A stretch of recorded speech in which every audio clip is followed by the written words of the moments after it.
আমরা যদি কেউ ফাজলামি করে কাউকে কবুল বলি তাহলে কি বিয়ে হয়ে যাবে? স্কুল কলেজে ছেলেফেলেরা অনেক সময় দুষ্টাম করে এই কাজ করেন। দেখুন, সালাতুন জিদ্দুহুন্না জিদ্দুন ওয়া হাজলুহুন্না জিদ্দুন। নবী সাল্লাল্লাহু আলাইহি ওয়াসাল্লাম বলেছেন তিনটা কাজ হাসতে হাসতে করলে যা হবে সিরিয়াসলি করলেও তা হবে। এর ভিতরে একটা হলো বিয়ে।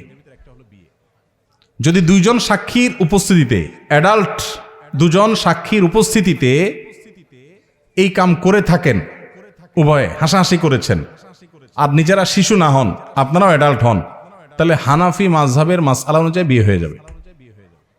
বলবেন হুজুর মহরটা ঠিক করি নাই। মহর অটোমেটিক সেট হয়ে যাবে, কিন্তু বিয়ে হয়ে যাবে। খুব জটিল। এখন অনেক সময় আমরা ফাজলামি করি।